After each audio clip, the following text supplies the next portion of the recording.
The Multiverse Employee Handbook has this to say about space tourism. It is what happens when a species looks at the infinite void, feels a profound sense of wonder, and immediately asks about pricing tiers.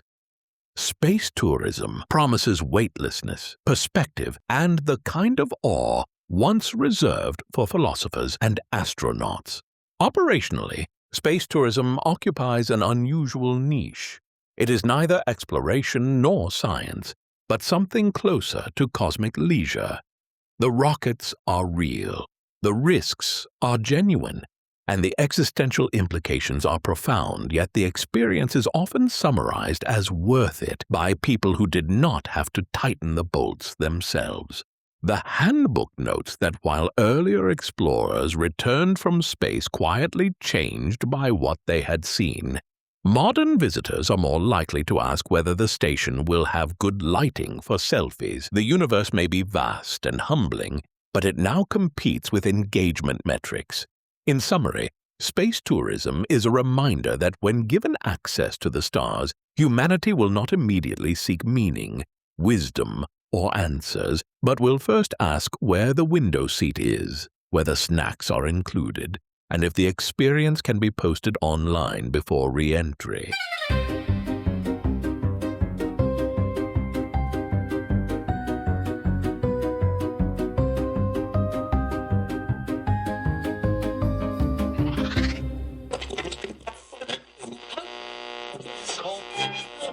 You're tuned into the Multiverse Employee Handbook.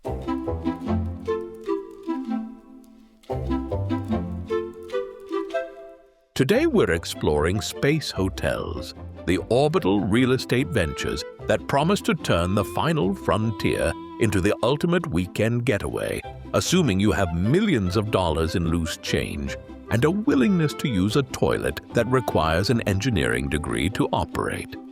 We're examining how humanity went from one small step for man to one overpriced stay for the extraordinarily wealthy, using science, economics, and the kind of logic that only makes sense if you've ever looked at the phrase luxury accommodation in hard vacuum and thought it sounded relaxing rather than alarming.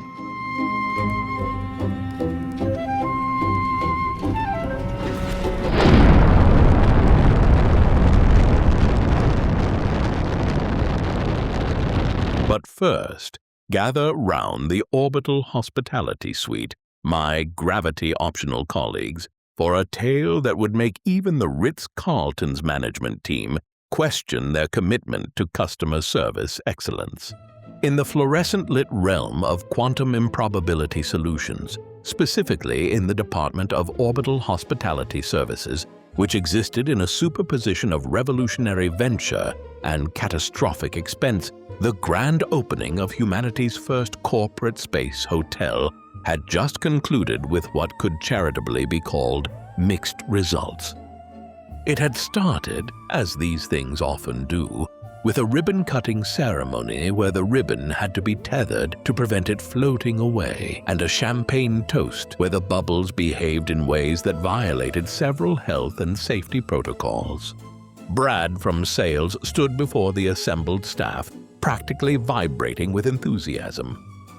"Ladies and gentlemen," he announced, gesturing at a PowerPoint slide showing a single confirmed booking, "we've achieved what others said was impossible. Our first guest arrives next month." There was polite applause. Someone in the back asked if there'd be cake. "This proves the market is ready," Brad continued. "Space tourism isn't the future, it's now. We're not just selling hotel rooms, we're selling transformation, perspective, the overview effect." Julia, the intern assigned to actual customer research rather than Brad's aspirational market projections, raised her hand tentatively. The guest specifically requested we not mention the overview effect in the marketing materials. He said he's mainly coming for the novelty and the Instagram opportunities. Brad waved this away. Semantics. The point is we have a customer. First booking leads to second booking leads to exponential growth. Basic sales mathematics. That's when finance arrived. Margaret from accounting carried a tablet displaying numbers that had made 3 separate auditors quietly update their CVs.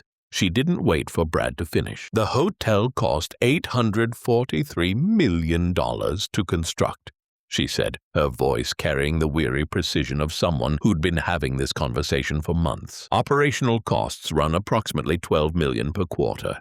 Our single booking covers roughly 0.003% of construction expenses. That's why it's called investment, Margaret, the square-haired boss interjected, his geometric hair maintaining perfect angles despite the concerning trajectory of the conversation. You have to spend money to make money.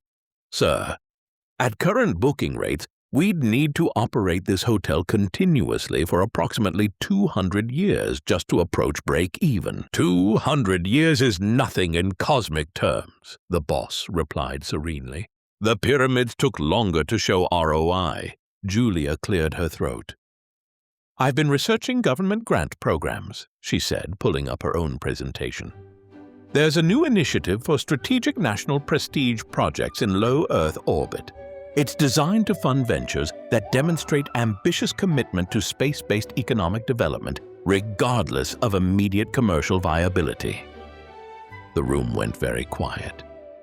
How much? Margaret asked. Potentially enough to cover operational costs for the next 5 years, possibly longer if we demonstrate ongoing commitment. Brad immediately pivoted. You see, government partnership. That was my strategy all along. No, it wasn't, said Julia. It absolutely was. I've been saying from the beginning that public-private collaboration would be essential. Brad, you literally called government involvement bureaucratic interference in last month's presentation. The square-haired boss stood, his hair achieving angles that suggested executive decision-making was imminent.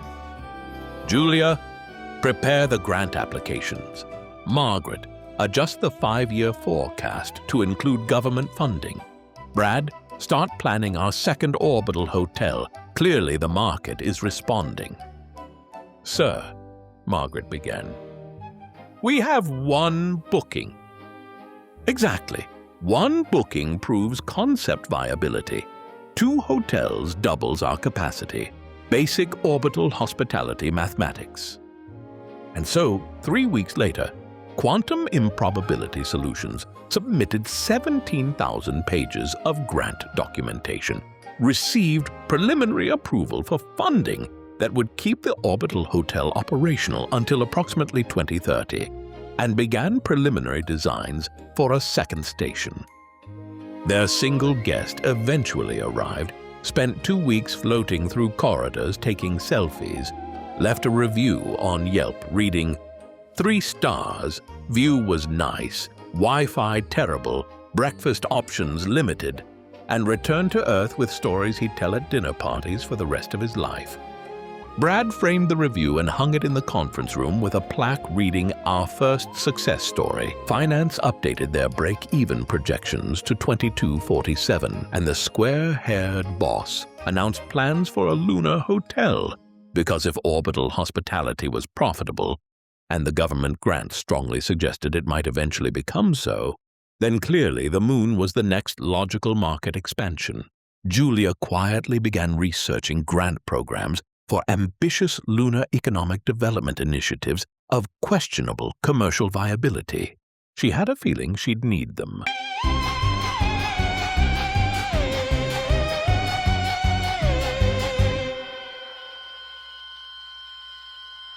And that brings us to the fascinating science behind orbital hospitality, or, more accurately, the fascinating gap between what we imagined 57 years ago and what we've actually managed to build.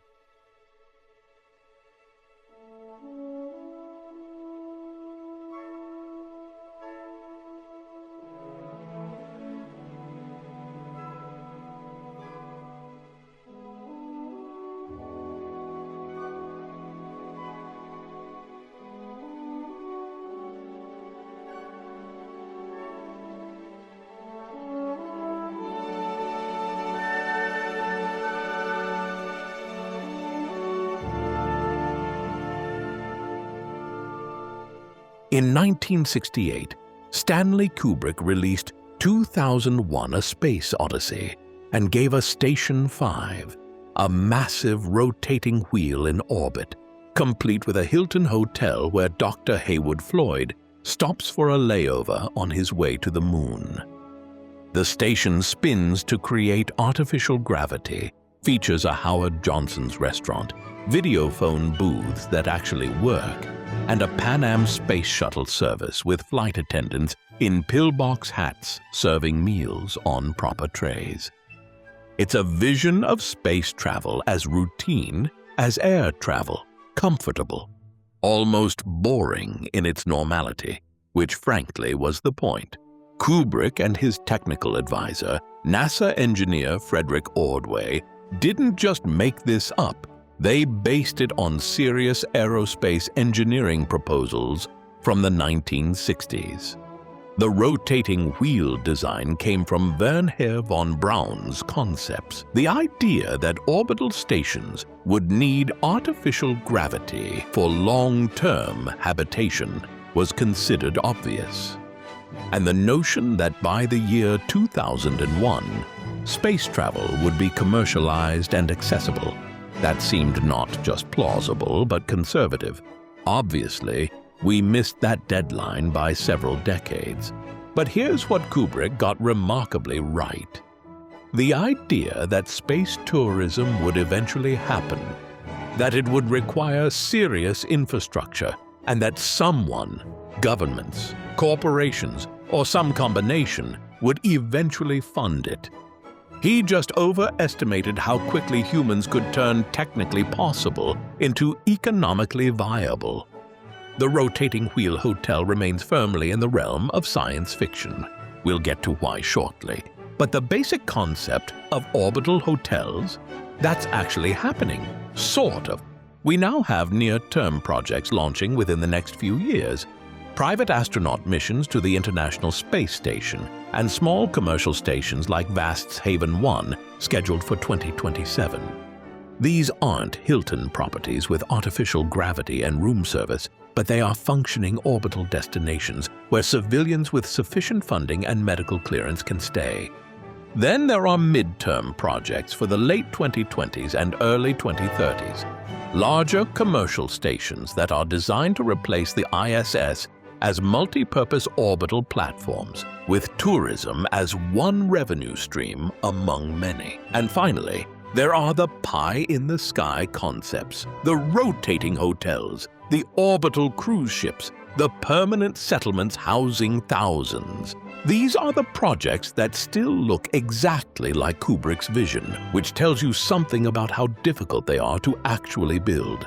When we return from this brief orbital repositioning maneuver, we'll explore how we went from astronauts and cosmonauts as the only humans in space to billionaires taking joyrides to the edge of the atmosphere, and discover why the difference between suborbital hop and actual orbital hotel stay involves roughly $54,900,000 additional dollars and several months of training. We'll examine the companies actually building orbital destinations, the timeline for when you might realistically book a room, assuming you have the financial resources of a small nation, and why rotating space hotels remain stubbornly in the next 25 years category, where they've been living quite comfortably since 1968.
Welcome back, my orbitally aspirational colleagues. The history of space tourism begins not with hotels or rotating wheels, but with a single American businessman who looked at the International Space Station and asked a question that would have seemed absurd just years earlier. Can I pay to go there? His name was Dennis Tito. The year was 2001, the same year Kubrick had predicted routine orbital travel, which is either remarkable timing or cosmic irony. Tito, a former NASA engineer who'd made his fortune in investment management, paid the Russian space agency approximately $20 million for a week-long stay aboard the ISS. NASA was furious. They'd spent decades cultivating the image of astronauts as highly trained professionals, and here was someone buying his way to orbit like it was a particularly expensive holiday package. The Russians, facing budget constraints that made their space program look like it was being run on loose change found behind the sofa cushions, were considerably more pragmatic. Tito launched aboard a Soyuz spacecraft, spent 8 days in orbit, and returned to Earth having proven a concept. If you had enough money and passed the medical requirements, space was accessible. Not easy, not comfortable, but accessible. Several other wealthy individuals followed. Mark Shuttleworth, Gregory Olson, Anousheh Ansari, each paying between $20 and $40 million for their orbital stays. Then the program quietly ended in 2009 as the space shuttle was retired and ISS crew capacity became constrained. For over a decade, space tourism essentially didn't exist, until the billionaires decided to do it themselves. 2021 marked the revival of space tourism, though what emerged looked rather different from orbital hotel stays. Jeff Bezos and Richard Branson both launched suborbital tourism ventures, Blue Origin's New Shepard and Virgin Galactic's Spaceship Two, offering brief trips to the edge of space. And I do mean brief. These flights last approximately 10 to 15 minutes total, with only 3 to 4 minutes of actual weightlessness. You don't orbit Earth. You don't see 16 sunrises in a day. You go up, experience a few minutes of microgravity whilst admiring the curvature of Earth, and come back down. It's less space tourism and more very expensive fairground ride with excellent views. The cost? Virgin Galactic charges $450,000 per seat. Blue Origin's pricing is less transparent, but estimates suggest similar figures. For context, that's roughly what you'd pay for a quite nice house in many parts of the world, in exchange for 4 minutes of floating and some genuinely impressive bragging rights. The passenger lists have included celebrities, entrepreneurs, and people wealthy enough to consider $500,000 reasonable entertainment expenditure.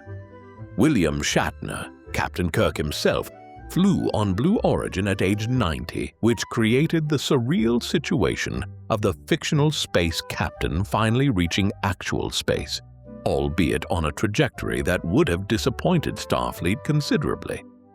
Public reception has been mixed. On one hand, genuine technological achievement, private companies building reusable spacecraft, and democratizing access to space, at least for the extremely wealthy. On the other hand, the optics of billionaires taking joyrides whilst Earth faces rather pressing problems has led to what we might diplomatically call spirited public discourse. But here's the thing about suborbital hops. They're not orbital tourism. They're not hotels. They're proof of concept for a market, but they're not what Kubrick envisioned. And they're not where the industry is heading. Actual orbital tourism, the kind where you stay somewhere, experience prolonged weightlessness, and need more than an afternoon to complete the journey, requires different infrastructure entirely. Which brings us to what's actually happening right now. Axiom Space has revived the model Dennis Tito pioneered, paying for access to the International Space Station. Using SpaceX's Crew Dragon spacecraft, Axiom organizes what they call private astronaut missions, multi-week stays aboard the ISS for civilian crew members who've undergone the necessary training. The first mission, Axiom Mission 1, launched in April 2022 with 4 private astronauts who spent 17 days in orbit. The cost? Approximately $55 million per seat. That covers the launch, the return, the ISS accommodation, the training, and presumably several strongly worded liability waivers. This is currently the only operational pathway that functions as orbital tourism. The ISS becomes the hotel. Axiom provides the booking service, the training program, and the logistics. It's expensive, it's exclusive, but it's real. Humans who are not government employees are living in space for weeks at a time. Several more Axiom missions are planned through 2027, though the timeline is somewhat dependent on ISS decommissioning schedules and international space politics, neither of which are known for their predictability. But the ISS is temporary. It's retiring. Which means if orbital tourism is going to continue, someone needs to build actual commercial destinations. Enter Vast Space and Haven 1. Haven 1 represents the fastest transition from concept to hardware in the commercial space station race. It's a single-module station, relatively small, relatively simple, designed to host short-duration, crewed missions. The target launch date is 2027, which in aerospace terms is practically tomorrow. What makes Haven 1 significant isn't its size or its capabilities, but its viability. It's small enough to be fundable, simple enough to be buildable, and realistic enough that industry observers actually believe it might launch on schedule. This is the orbital equivalent of opening a bed and breakfast rather than a 5-star resort. Modest ambitions, achievable goals. VAST has already secured a launch contract with SpaceX. The station will be launched aboard a Falcon 9 rocket, which tells you something about its scale. This isn't a massive rotating wheel. This is a single pressurized module that can support a small crew for limited durations. But it's a start. And unlike many space tourism concepts that exist primarily in press releases and investor presentations, Haven 1 has actual hardware development underway, actual contracts signed, and actual engineers working on actual problems, rather than theoretical ones. The vision is to use Haven 1 as a demonstration, prove the concept works, prove there's demand, then scale up to Haven 2 and beyond. It's the sort of incremental approach that actually succeeds in aerospace, as opposed to the announce a city in space and hope someone figures out the details approach that typically doesn't. If Haven 1 launches successfully in 2027, it will become the world's first privately owned free-flying space station capable of supporting humans. Not the largest, not the most capable, but the first. And in the history of space exploration, being first tends to matter quite a lot. If Haven 1 represents the minimum viable orbital hotel, the midterm projects represent something considerably more ambitious. Permanent commercial infrastructure designed to replace the ISS as humanity's primary orbital workplace. These aren't boutique stations for wealthy tourists. They're multi-module platforms intended to serve national space agencies, research institutions, private companies, and yes, the occasional tourist with $55 million and a flexible schedule. Axiom Station is the most direct successor to the ISS model, and it's taking a remarkably clever approach to construction. They're building it whilst the ISS still exists. The first Axiom module, the Axiom Hub 1, or AXH-1, is scheduled to launch and dock directly to the ISS. This isn't symbolic, it's practical. By attaching to the existing station, Axiom gets immediate operational experience with their hardware, whilst the ISS is still there to provide backup life support, power, and all the unglamorous infrastructure that keeps humans alive in vacuum.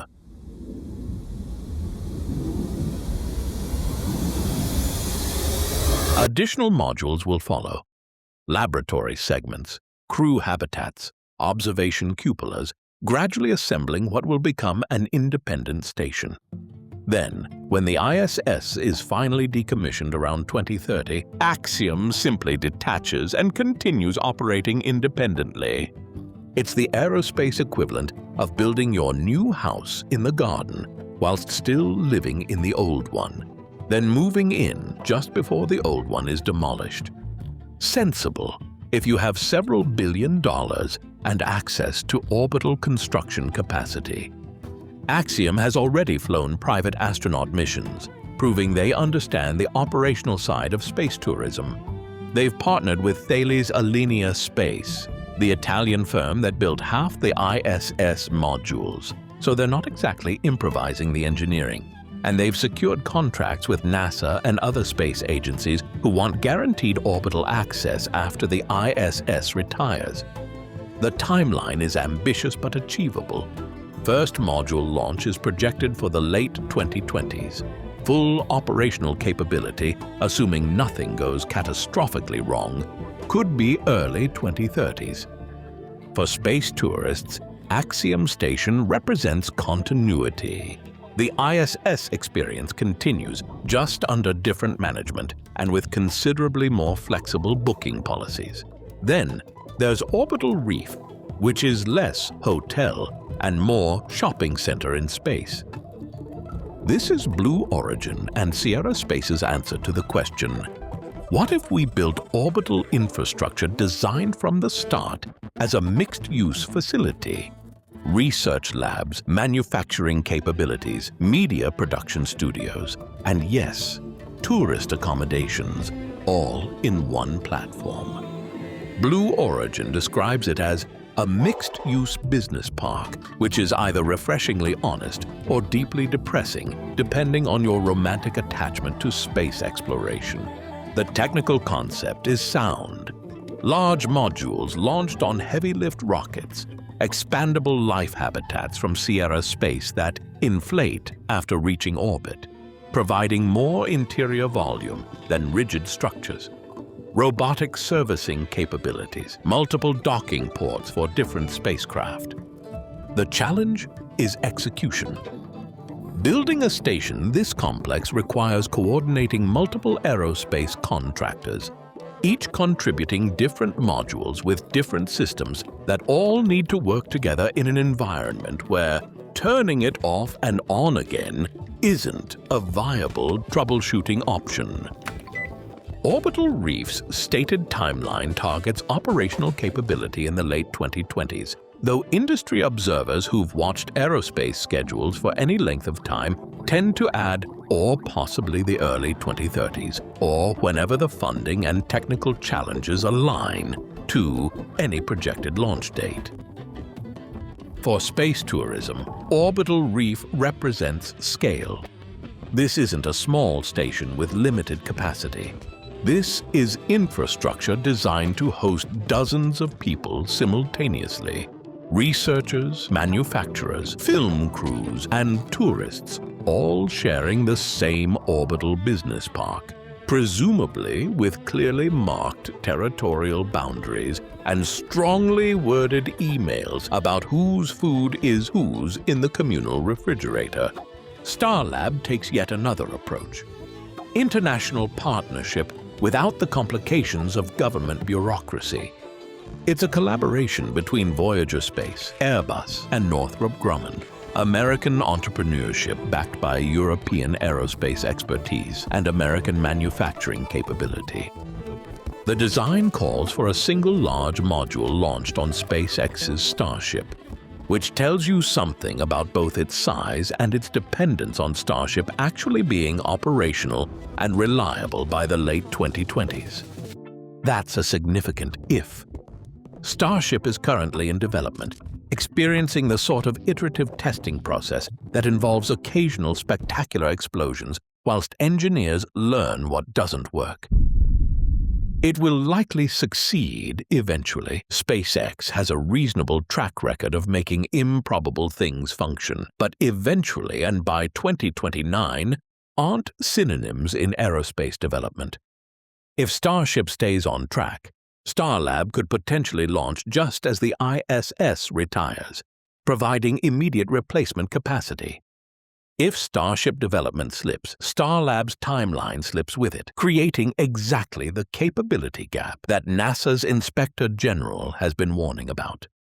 For European space agencies, Starlab represents independence. ESA has been a junior partner on the ISS, contributing modules and astronauts, but not controlling the overall program. Starlab offers European orbital access without requiring permission from either NASA or Russia, which, given recent geopolitical tensions, has certain appeal. Now, those are the midterm projects, the ones with actual hardware development, actual contracts, and actual probability of existing by the 2030s. Then there are the pie-in-the-sky concepts, the rotating space hotels, the ones that look like Stanley Kubrick's vision, the ones that have been 25 years away for the past 60 years. The engineering challenge is straightforward to describe and phenomenally difficult to implement. Build a structure large enough that when it rotates, the centrifugal effect creates something approximating Earth-normal gravity. This requires a wheel or torus hundreds of meters in diameter. It requires massive on-orbit assembly. You're not launching this in one piece. It requires perfectly balanced mass distribution, or the entire structure wobbles itself apart. And it requires enough structural integrity to handle the constant stress of rotation whilst maintaining pressure integrity. The benefits are equally straightforward. Artificial gravity solves most of the health problems associated with long-duration spaceflight: bone loss, muscle atrophy, cardiovascular deconditioning, fluid shift, all mitigated by simply spinning the hotel fast enough that standing on the outer rim feels like standing on Earth. Various companies have proposed these concepts. The Gateway Foundation announced the Von Braun Station in 2019, a rotating wheel designed to accommodate 400 guests in luxury accommodations. It generated tremendous publicity, some impressive concept art, and precisely zero actual hardware. This pattern repeats across the industry. Announce ambitious rotating station, release beautiful renderings, attract media attention. Discover that building it would require technology that doesn't exist, funding that isn't available, and launch capacity that remains theoretical. Rotating hotels remain firmly in the next 25 years category, where they've been living comfortably since von Braun first proposed them in the 1950s. Similarly speculative are the orbital cruise ship concepts, mobile platforms visiting multiple destinations, offering extended luxury stays with private suites and concierge services. These proposals typically involve retired billionaires, impressive PowerPoint presentations, and business models that require passenger loads that don't exist at price points nobody can afford. And then, at the far end of speculation, are the orbital cities. Permanent settlements housing thousands, self-sustaining ecosystems, O'Neill cylinders and Stanford Torrey, and all the grand megastructures that space colonization enthusiasts have been designing since the 1970s. These aren't happening in our lifetimes. They require revolutionary advances in launch costs, space-based manufacturing, closed-loop life support, and probably several technologies we haven't invented yet. They're visions, not plans. But here's the thing about visions. Sometimes they eventually become plans. Kubrick's rotating wheel hotel looked absurd in 1968. Haven 1 looks achievable in 2026. Perhaps in 2076, someone will look back at Gateway Foundation's renderings and say, "Remember when we thought that was impossible?" Or perhaps they'll say, "Remember when we thought anyone would pay to live in a rotating hotel when Mars colonies offer so much more space?" The future, as always, remains to be determined, though the invoices are coming due considerably sooner.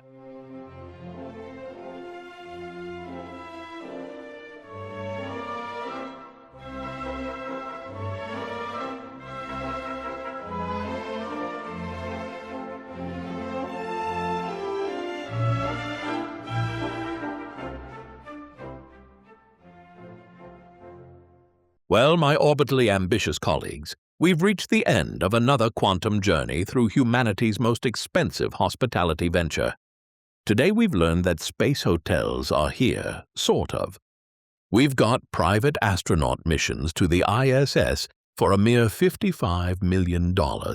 Small commercial stations like Haven 1 launching in 2027, and midterm projects that might replace the ISS sometime in the early 2030s, assuming nothing goes catastrophically wrong. We've discovered that the gap between Stanley Kubrick's vision and our current reality isn't a failure of imagination. It's a testament to just how difficult it is to turn technically possible into economically viable. When your hotel requires traveling at 17,000 miles per hour just to stay stationary. From Dennis Tito's pioneering stay in 2001 to billionaires taking 4-minute suborbital hops, we've traced space tourism from impossible to technically achievable if you're phenomenally wealthy. And we've learned that rotating space hotels remain stubbornly 25 years in the future, where they've been living quite comfortably since 1968. Though I suspect somewhere in the quantum foam of reality, there's a universe where rotating wheels provide affordable gravity, and where corporations like Quantum Improbability Solutions don't require government grants to keep the lights on. We don't live in that universe. We live in this one, where Julia's grant applications saved the company, where Brad framed a 3-star review as proof of concept, and where the square-haired boss is already planning lunar expansion despite having precisely one orbital customer. But here's the remarkable thing. It's actually happening. Humans who aren't astronauts are living in space.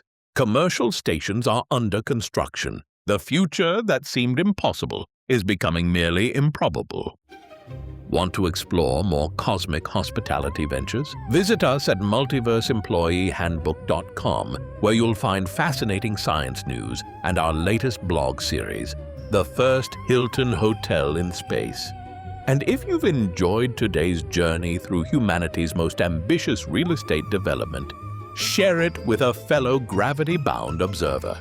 Spread our signal like debris from a controlled deorbit, precisely targeted and landing exactly where predicted. This is your quantum coherent correspondent, reminding you that in the multiverse of space tourism, we're all just potential customers waiting for the price to drop from entire fortune to merely catastrophically expensive. And somewhere in low Earth orbit, QIS's single hotel guest is still floating through corridors, taking photographs, and wondering if the 3-star review was too generous given the Wi-Fi situation. The square-haired boss read it as a ringing endorsement and immediately approved the lunar project. Finance updated their projections to include optimistic scenario: lunar hotel attracts 2 guests by 2050. And Julia quietly began researching whether Mars has any grant programs, because she has a feeling she'll need them eventually.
Hey, I'm Rob Corrigan, the human who dreamt up the Multiverse Employee Handbook because I can't stop marveling at how strange and wonderful the universe is and how often it behaves like a very large company with confusing corporate policies.